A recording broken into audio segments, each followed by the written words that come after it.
हे कोण दिसत आहेत? हे दोन बोधिसत्व आहेत. आता इथे तुम्हाला मी मगाशी सांगितलं स्थविरवादी पंथ आहे आणि कोणता पंथ आहे? महासांगिक देखील एक पंथ आहे. पण इथे विशिष्ट म्हणजे तुम्हाला वज्रयान पंथ पण दिसेल, तंत्रयान पण दिसेल. आता वज्रयान पंथ कसा दिसेल? तर तुम्ही समाजामध्ये जर बघितलं तर सगळ्या पंथांमध्ये माळा जपण्याची कन्सेप्ट आहे. सगळ्यांकडे माळा जपण्याची कन्सेप्ट आहे. पण ती घेतली कुठून? तर इथे जर बघितलं तुम्ही बोधिसत्व वज्रपाणीच्या हाताने माळा आहे. माळा जपण्याची कुठून कन्सेप्ट घेतली गेली? माळा जपमाळा जी आहे ना ती कन्सेप्ट आपल्याकडे आहे. आपल्याकडे होती. हे नंतरचा पंथ आहे आणि नंतरच्या काळात खूप हायली डेकोरेटेड आहे. इथे तारा आणि भ्रुकुटी दोन्ही दिसतील तुम्हाला. ही तारा आहे. ओके, तर या दोन्ही दिसतात तुम्हाला. जर तुम्ही मुंबईच्या कालेरी लेणीवर आलात ना ते तुम्हाला दोन्ही दिसतील. आता आपण तिकडे बाजूला काय बघितलं तर त्या दरवाजाची दार कशी होत्या, दार शाखा ज्या होत्या त्या कशा होत्या? साध्या होत्या, प्लेन होत्या. आता काय आहे? हायली डेकोरेटेड आहे. म्हणजे याचा अर्थ त्या आधी का या आधी? त्या आधी. अरे वा, सगळे शिकले. चला आतमध्ये येताना सांभाळून घ्या. ठीक आहे. आता इथे कोण आहे? सम्यक संबुद्ध पुन्हा दिसतात. कसे दिसतात? शास्त्राच्या भूमिकेत दिसतात. शास्त्र कसे ओळखायचे? प्रलंब पावमध्ये असतातच, पण ते कशावर असतात? सिंहासनावर बसलेले आहेत. तर सिंहासन कन्सेप्ट कुठला आहे? तर तुमच्या निर्णयातला आहे. सिंहासन कसं ओळखायचं? तर इथे खाली जर बघितलं तर इथे दोन सिंह आहेत. ठीक आहे. आपल्याकडे खुर्ची ही कन्सेप्ट नव्हती कधीच. आपल्याकडे काय होतं? आपल्याकडे गादी ही कन्सेप्ट होती. तर तुम्हाला ते नेहमी दिसेल हे रंगवलेलं होतं कधी काही. आज मात्र रंगांचे अवशेष नष्ट झाले. पाठीमागे बुद्ध कसे दिसतात? बुद्धाचा चेहरा कसा असतो? चेहरा नेहमी स्थित प्रज्ञ असतो. त्याला आपण काय म्हणतो? स्थित प्रज्ञ. डोळे कसे असतात? अर्धविलोम असतात, बंद असतात, अर्धविलोम असतात. त्यांच्या डोक्यावर कोरडे केस असतात आणि उष्णीश असतं. असं का? श्रवण परंपरेमध्ये दर 3 दिवसांनी केस काढायला लागतात. मग बुद्धांच्या डोक्यावर कोरडे केस दिसतात म्हणून उष्णीश दिसतात. तर ती जी 32 शुभचिन्ह होती महापुरुषाची ती लक्षणं आहेत. ती सगळी लक्षणं याच्यात कोरलेली आहेत. कोणत्या? कान लांब आहे. ही सगळी गाथांमध्ये आहे. हे मी सांगतोय म्हणून नाहीये. तर ती जेव्हा बुद्धत्व प्राप्त केल्यानंतर बुद्धांचे वडील जे आहेत बुद्धत्व प्राप्त केलंय. आता काय? आता माझे काही दिवस राहिले तर तू आपल्या घरी ये, मला बघू दे तुला. म्हणून मग बुद्ध काय करतात? आपल्या 500 अनंत भिक्खू संघासंघ ते येत असतात. कुठे? आपल्या घरी. बरोबर, कपिलवस्तूला येत असतात. आणि मग तिथे सगळ्यांना म्हणजे त्यांच्या पूर्ण त्यांचं जे राज्य होते त्याच्यात कळतं की आता बाबा सम्यक संबुद्ध सिद्धार्थ जे होते त्यांनी सम्यक संबुद्ध झाले, ते येणार आहेत. आणि मग येणार आहेत तर इकडे त्यांची जी पत्नी आहे यशोधरा, तर त्या देखील येतात आणि त्या बाल्कनीमध्ये किंवा छज्जेमध्ये उभ्या असतात. आणि समोरून येणारा जो भिक्खू वर्ग आहे तर त्यांना बघून आपल्या जवळचा बाळ जे आहे त्याचं नाव राहुल, याला म्हणतात की तू तुझ्या वडिलांकडून वारे सक्क माग, तू धामदायक हो ना, मग तू वडील माझी जे आहे ते मी माग म्हणून. तर मग प्रश्न पडतो की समोरून येणारा जो 500 अनंतांचा जो संघ आहे तो राहुल म्हणतो की याच्यामध्ये माझे वडील कोणते? माझे वडील कोणते यांच्यामध्ये? साहजिकच याचा अर्थ त्यावेळेला ओळखून येऊ शकत होते. म्हणजे सारखेच होते, श्रवण होते, केस काढलेले होते, म्हणून त्यांना ओळखता येत नाही. यशोधरा आपल्या मुलाला आपल्या पूर्वाश्रमीचा पती यांचं वर्णन करून सांगते. ते वर्णन म्हणजे नरसिंह गाथा युट्यूबवर आहे. तुम्ही जाऊन ती सगळी गाथा ऐका. या बुद्धांची जी वर्णन आहे 5व्या शतकाच्या नंतर सगळे सांगितलेले आहेत की बुद्धांचं चालणं कसं होतं, त्यांची कांती कशी होती, त्यांचा पेहरावा कसा होता, ते कसे चालत होते, या सगळ्याच गोष्टींचं वर्णन नरसिंह गाथेतून येतो. बुद्धांनाच नरसिंह म्हणतात. नंतरच्या काळात नंतर अनेक मिथिक तयार झाले आणि मग त्याच्यावर अनेक लोकांनी आपापल्या पोळ्या वाजल्या. तो भाग वेगळा. ठीक आहे. आता इथे बुद्ध आहे, धम्मचक्र प्रवर्तन मुद्रा आहे, प्रलंब पाद अवस्था आहे. ग्रीकांमध्ये ही फेमस म्हणजे बसण्याची पद्धत आहे. खाली काय आहे तर कमळ आहे, जो पवित्रचा प्रतीक आहे. कमळ कसा असतो, कुठे उगवतं कमळ तर चिखलात. तर कमळाला चिखलात जरी उगवला तरी पण त्याला कधीही काय चिखल आणि पाणी शिवत नाही. तसंच सम्यक संबुद्धांना जी भूतलावरील किंवा भवचक्रातील जी तृष्णा होत्या त्या त्यांना कधी शिवू शकल्या नाही. म्हणून तो कमळ नेहमी दाखवला जातो. कमळाच्या त्यांच्या पाय त्यांच्या कमळावरती आहेत आणि ते कशावर आहेत तर ते सिंहासनावर बसलेले. प्रलंब पाद अवस्था आहे, धम्मचक्र प्रवर्तन होत आहे. चेहरा कसा आहे स्थित प्रज्ञ आहे, कान खूप लांब आहेत, पाठीमागे प्रभावदय आहे. दोन कॅरेक्टर दिसतात आपल्याला, ते कोण आहे मी आत्ताच सांगितलं ते म्हणजे नाही बोधिसत्व इथे ते गंधर्व पण म्हणतात यांना आणि यांना विद्याधर पण म्हणतात. तर गंधर्व म्हणजे हे आपल्या सहचारिणी सह येत असतात आणि ते ढगांवर स्वार होऊन येत असतात. तुम्ही जर कावेरीवर आलात तर ढगांचा रंग सुद्धा दिलेला आस्तगत आहे आणि ते झरझर उडत येत आहेत. त्यामुळे त्या स्त्रीच्या अंगावरील जो पेहरावा आहे तो हवेच्या उलट दिशेने ओढतोय आणि ते मस्त लयबद्ध पद्धतीने आहे. त्यांचा जो शरीराची जी ठेवण आहे ती खूप लयबद्ध आहे. एक पाय वरती घेतलाय, हा पाय आहे त्यांचा, एक खूप लांब आहे, हा त्यांचा दुसरा पाय आहे. अशी ते दोघ जण येत असतात. ढग आहे पाठीमागे त्यांच्या, इथे देखील ढगांवर स्वार होऊन येत आहेत बुद्धांना वंदन करायला. पण आता म्हणता इथे पाठीमागे तुम्हाला कॅरेक्टर्स पण दिसतात. इकडे एक कॅरेक्टर आहे, इथे काय दिसतोय हा म्हणजे बॅग मध्ये पॉइंटर आहे, पॉइंटर ठीक आहे नंतर बघू. मोर आहे आणि इथे काय आहे तर ती आहे मगर, तिला मकर तोरण म्हणतो आपण. तर ही मगर आहे, तिच्या डोक्यात तोंडातून आलेला काय आहे तर तो मोर आहे. तर आपलं मन कसं असतं, आपल्या मनाचा स्वभाव कसा आहे, चला मनाचा स्वभाव कसा आहे ते सांगा. आपल्या मनाचा स्वभाव कसा आहे, या सगळ्या गोष्टींना इंडिकेट केलेलं आहे याच्यामध्ये. इथे हत्ती दिसतो, इथे तुम्हाला एक प्राणी दिसतो, त्याला व्याल असतो तो व्याल आहे आणि त्याला आपण कंट्रोल करू शकतो बुद्ध धर्माच्या मार्गाने. असं संपूर्ण कन्सेप्ट आहे याच्या पाठीमागे. ठीक आहे, हत्ती पण आहे खाली. पद्मपाणी आहे, इकडे तुम्हाला पद्मपाणी दिसेल, इकडे वज्रपाणी दिसेल. तुम्ही जेव्हा गांधार शिल्पकलेमध्ये जाल ना, बाहेर जा मी गांधार शिल्पकले बाहेर जा, गरम होते ना.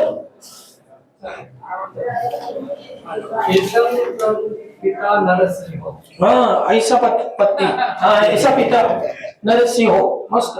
ते बुद्धांची पहिल्यांदा मूर्ती कोरली गेली, तर ती कोरली गेली गांधार शिल्पकलेमध्येच. त्याचा प्रणेता कोण होता तर नो डाऊट की त्याचे प्रणेते होते गांधारचे जे नरेश होते, त्यांचं नाव कनिष्क. जे कनिष्कांनी पहिल्यांदा बुद्ध मूर्ती कोरण्याचं पहिल्यांदा त्यांच्या काळामध्ये ती कोरलं गेलं आणि त्यानं नाणं देखील कोरवलं गेलं. तर ते नाणं जे आहे ते आजही आहे, सोन्याचं नाणं आहे ते. त्याच्यावरती एका बाजूला बुद्धांची मूर्ती आहे उभ्या अवस्थेतली आणि त्याच्यावर बोधो ग्रीकांनी लिहिले बोधो म्हणून, तर ते दिसतात आपल्याला. आणि त्याच्या पाठीमागे ते स्वतः आहेत कनिष्क. तर अशी ती पहिल्यांदा बुद्धांची कॉइन किंवा बुद्धांची मूर्ती निर्माण झाली. ती चौथी धम्मसंगीती होती, महासंगिकांची पहिली आणि अशी पकडायला गेली तर चौथी. तर त्या चौथी धम्मसंगीतीमध्ये बुद्धांचे चरित्र जे आहे ते लिहिण्यात आलं. बुद्धांचं जे चरित्र जे आहे ते अश्वघोष नावाचे जे भदंत होते यांच्या माध्यमातून लिहिलं गेलं आणि ते अश्वघोषांनी लिहिलेलं जे बुद्ध चरित्र आहे ते आज देखील आपल्याला उपलब्ध आहे. ते संस्कृत मध्ये त्या काळात लिहिलेलं गेलेलं होतं इसवी सनाच्या पहिल्या शतकामध्ये आणि त्या ग्रंथाचं नाव आहे ज्या चरित्रावर आधारित आहे. त्याच्या आधी बुद्ध चरित्रापेक्षा बुद्ध तत्वज्ञानाला महत्व होतं. बुद्ध तत्वज्ञानाला जास्त महत्व दिलं गेलंय, पण इसवी सनाच्या पहिल्या शतकानंतर जास्त करून बुद्ध चरित्राला महत्व दिले. बुद्ध चरित्र इथे अडॉप्ट केलं गेलं. लेण्यांमध्ये तुम्हाला मोठ्या प्रमाणामध्ये बुद्ध जीवनाशी संबंधित साऱ्या गोष्टी दिसतात. म्हणजे बुद्ध दिसतात, बुद्धांच्या जीवनाशी प्रसंग आहे. मग बुद्धांनी गृहत्याग केलं, त्याला काय म्हणतो आपण महाभिनिष्क्रमण म्हणतो. बुद्धांचं निर्माण झालं त्याला काय म्हणतो आपण महापरिनिर्वाण. असं बुद्धांच्या जीवनाशी संबंधित गोष्टी आहेत, पण त्याच्या आधी बुद्ध तत्वज्ञानाला महत्व होतं.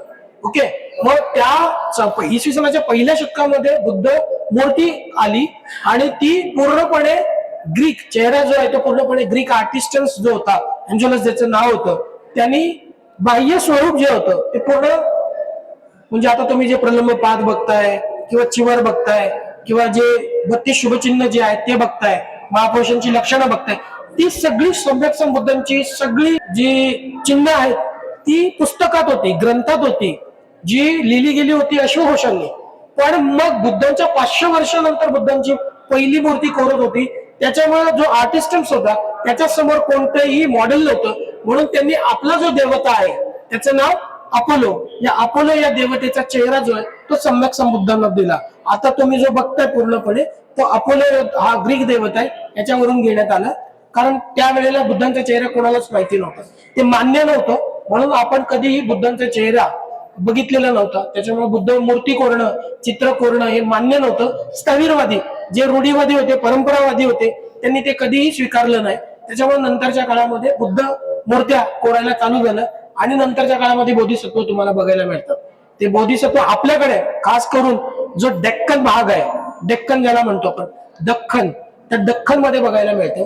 पण ते 5व्या शतकानंतर बघायला मिळतं. त्याच्या आधी आपल्याला गांधार मध्ये बघायला मिळतं किंवा तुम्हाला मथुरेमध्ये बघायला मिळतं. पण दख्खन मध्ये ते 5व्या शतकानंतर बघायला मिळतं. त्याची कारण आहे ते बाहेर गेल्यावर सांगतो. ठीक आहे, आता आपण बाहेर जाऊया. याला समोरचा भाग याला आपण फसाड म्हणतो, डेकोरेटिव्ह पार्ट होतं, पण इथे दुर्लक्ष झालं, पाणी गळायला आणि नंतरच्या काळामध्ये हा दगड कोसळला खाली. ठीक आहे, असं ते काही कन्सेप्ट असतात. बाजूच्या लेणीत जाऊया. आपल्याला आपण आता चैत्यगृह बघितलं, ते बुद्ध मूर्ती बघितली. इथे एक वेगळी लेणी आहे. तुम्ही काय बघितलं आतापर्यंत, काय काय बघत आलात? तर तुम्ही आतापर्यंत सगळे पूजनाचं जे ठिकाणं होती ती बघितली. पूजन करतायत, बदंत वास्तव्याला आहेत, त्याच्यावर उभे नका राहू, चालू नका. त्याच्यावर चालू का नका ते सांगतो मी आता तुम्हाला. आतापर्यंत तुम्ही छोटे छोटे कन्सेप्ट बघितले, छोटे छोटे त्या लेण्या बघितल्या, पण आता तुम्ही एक खूप मोठा विहार बघताय किंवा एक लेणी बघताय. ठीक आहे, आता ही काय आहे आपल्याला जनरली असं कळत नाही की हे नक्की काय आहे. काय आहे समजू शकतो आपल्याला, समजतं? ओटे दिसतात, सभागृह आहे. ठीक आहे, सभागृह आहे, ओटे आहेत, 2 ओटे दिसतात, एक तिकडे दिसतोय एक इकडे दिसतोय. अशी स्थापत्य लेण्या जगतामध्ये फक्त 2च ठिकाणी. असं स्थापत्य लेणी जगतामध्ये फक्त 2च ठिकाणी आहे. एक म्हणजे महाराजा महाविहार, ज्याला आपण जनरली लेण्या म्हणतो, कानेरी लेण्या, त्याच्यावर उभे न करावं. या ओटे आहेत ना, याच्यावर उभे न करावं, त्याच्यावर चालू नका. जे ओट्यावर उभे न करावं, चालू नका. त्याचं कारण सांगतो. आता या ज्या लेण्या आहेत ही खूप मोठी आहे ना, खूप मोठी आहे बघा, कितीतरी मोठी आहे ना. तर असं स्थापत्य मुंबईच्या कानेरी लेणी क्रमांक 11 मध्ये आहे आणि वेरूळच्या लेणी क्रमांक 5 मध्ये. कारण ही सगळीच्या सगळी ही शैक्षणिक केंद्र होती. तत्वज्ञान शिकवलं जात होतं, बुद्ध तत्वज्ञान शिकवलं जात होतं. मी तुम्हाला काय सांगितलं, स्थापत्य कला शिकवलं जात होतं, शिल्पकला शिकवलं जात होतं, खगोलशास्त्र शिकवलं जात होतं.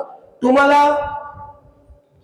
हस्तलिखित एक रिपिटेशन, म्हणजे त्यावेळेला प्रिंटिंग प्रेस नव्हत्या, तर मग प्रत्येक तत्वज्ञानाचं जे साहित्य आहे ते रिपीट केलं जात होतं, लिहिलं जात होतं, लिहायची गरज लागायची. तर मग लिहिण्याची गरज जी होती, तर आपल्याकडे तेव्हा टेबल हे इन्व्हेंट झालेलं नव्हतं.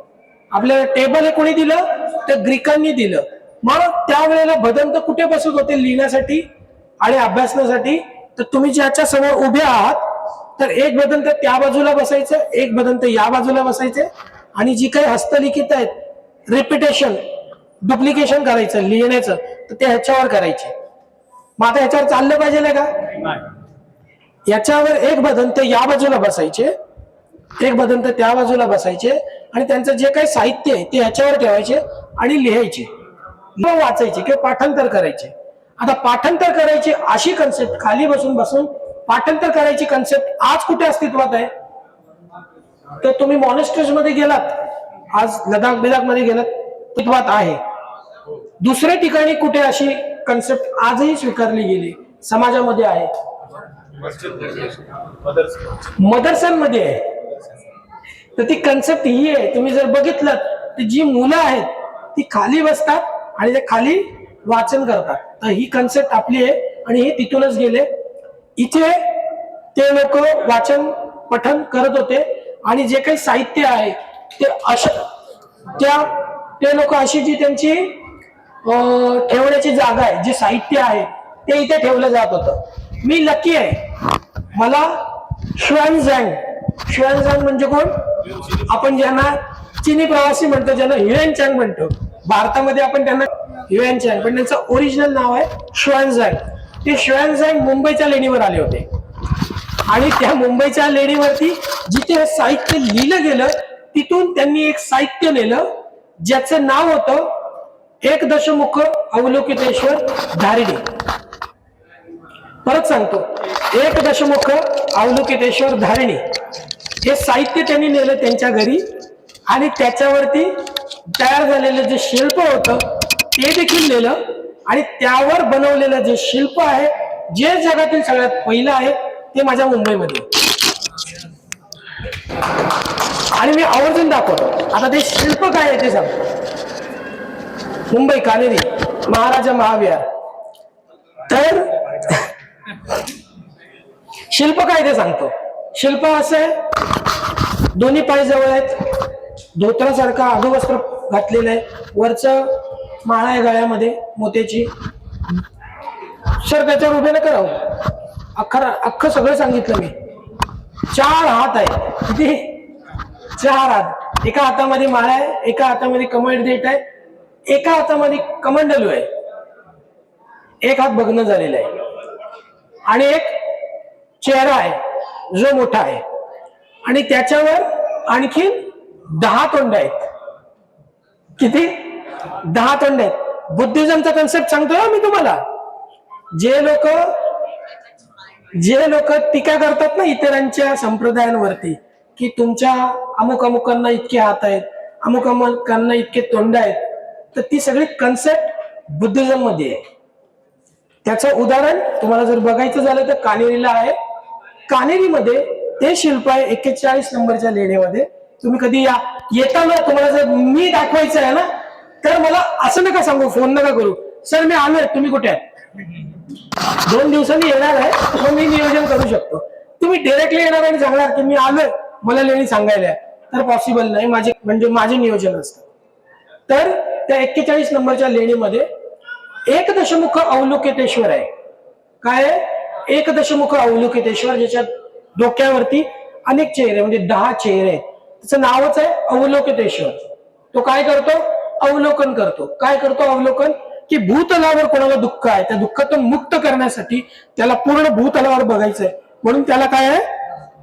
10 तोंड आहेत. म्हणून तो सगळ्यांचं अवलोकन करतो आणि ज्याला ज्याला जे जे पाहिजे आहे त्याला ते देतो. काय बाबा, लोणारे सरांनी काय पाहिजे? ओके डन, जा, तुला भेटलं. उद्धम जाधव काय पाहिजे? चल डन तुला. म्हणून त्याला संकटमोचक पण म्हणतात. संकटमोचक कोणी घेतलंय? तुमच्या लेण्यांमध्ये तुमचे कन्सेप्ट आहेत, ते दाखवतो मी. 90 नंबरच्या लेणीमध्ये उपासक मोठ्या प्रमाणामध्ये अवलोकितेश्वरची भाकिता आखतात, त्याला वंदन करतात, त्याला ते बहुचक्रात अडकलेले आहेत त्याच्यातून बाहेर काढा म्हणून त्याला साकडं घालणारे अनेक शिल्प आहेत. इथे तुम्हाला जेव्हा तुम्ही बीबी का मकबऱ्याच्या पाठीमागच्या लेणीमध्ये जाल तेव्हा तुम्हाला तो प्रसंग बघायला मिळतो, पण तो अष्टभय शिल्प आहे. बोधिसत्व आता तुम्ही एवढे मोठे बघितले ना, असे बोधिसत्व तिथे पण दिसतात, पण तिथे जे 8 भय तत्कालीन जे भय होते त्यांना बेडसवणारे समाजामध्ये, तर ते अष्टभय शिल्प तिकडे आहे. कुठे? बीबी का मकबऱ्याच्या पाठीमागे. पण महादशभय शिल्प मात्र माझ्या मुंबईमध्ये, ते बघायला तुम्हाला मुंबईला यायला लागेल. ते महादशभय शिल्प काय जबरदस्त आहे, ते जागेवर गेल्यावर तुम्हाला कळतं. ठीक आहे. आता ही कन्सेप्ट नंतर ही स्थापत्य निर्माण झालं. समोर सम्यक संबुद्ध आहेत, त्यांचं वंदन करण्यासाठी किंवा त्यांचं पूजन करण्यासाठी बाजूला 2 बोधिसत्व आहेत. पण इथे मात्र शैक्षणिक केंद्र होतं, शिक्षण दिलं जात होतं. हे ते राहायचे इथे प्रत्यक्षात. आणि तशीच 2-2 माळ्यांचे हॉस्टेल्स जे म्हणतो आपण, हॉस्टेल्स, वसतिगृह, हा जो कन्सेप्ट आहे हा इथून घेतला गेलेला होता. शिक्षण तुम्हाला मुफ्त होतं, फुकट, फ्री होतं, फ्री. आजचा अभ्यास दौरा जसा मी फ्री निशुल्क लावलाय, तसं तुम्हाला बुद्ध तत्वज्ञान फ्री मध्ये शिकवलं जात होतं. त्याला राजे लोक मोठ्या प्रमाणामध्ये दान करत होते. राजाच्या परिसरामध्ये, त्यांच्या राज्यामध्ये येणारी जी काही घरं होती किंवा जी गावं होती त्यांचा जो महसूल यायचा तो डायरेक्टली कोणाला जायचा? भिक्खू संघाकडे जायचा. आणि भिक्खू संघ या इथे लागणारा जो काही साहित्य आहे, मग लिखाणासाठीचं जे साहित्य आहे किंवा भिक्खू संघाला लागणारा चिवर आहे, भिक्खू संघाला लागणारे औषध आहेत, त्या सगळ्याच गोष्टींची पूर्तता कुठून होत होती? भिक्खू संघाकडून होत होती. त्याच्यामुळे त्यावेळेला तुमचे आज जसे शिक्षणावर पैसे जातात तसे त्यावेळेला जात नव्हते. नालंदा विश्वविद्यापीठात आजपासून 2500 वर्षापूर्वी जगाच्या कानाकोपऱ्यातून लोक शिकायला येत होते. फुकटात शिक्षण मिळत होतं. आज काय आहे? आज तुमच्याकडे स्वतःच विद्यापीठ अशा लेवलची नाहीये की जी म्हणजे जागतिक पातळीवरती ओळख करतील. पण आजपासून आपल्या पूर्वजांनी 2600 वर्षापूर्वी अशी नालंदा है ना, विक्रमशिला अशी मोठमोठी विद्यापीठे तयार करून ठेवलेली, आज ते मात्र सगळी नष्ट झालेली आहेत. मी जी कानेरी म्हणतो ती कानेरी देखील कधी काळी विद्यापीठ होतं. ती पश्चिम भारतातलं मोठं विद्यापीठ होतं असं गौड देशातून आलेला एक व्यक्ती सांगतो. आता गौड देश कुठे आहे आपल्याला माहिती नाही, पण एका राज्याला आपण मात्र गौड बंगाल हे म्हणतो. बंगाल त्याचं प्राचीन नाव आहे गौड, म्हणून त्याच्या पाठीमागे पालुपद लावलाय गौड बंगाल आहे बाबा काहीतरी. त्याचं नाव प्राचीन गौड होतं. ठीक आहे. हे कसं कळतं आपल्याला? हे मी सांगितलं. हे मी सांगतोय का? तर नाही, शिलालेख आहेत तुमचे. ते शिलालेख तुम्हाला वाचायला पाहिजे, तेव्हा ते कळतं या सगळ्या गोष्टी. ठीक आहे, चला पुढच्या लेणीत जाऊया.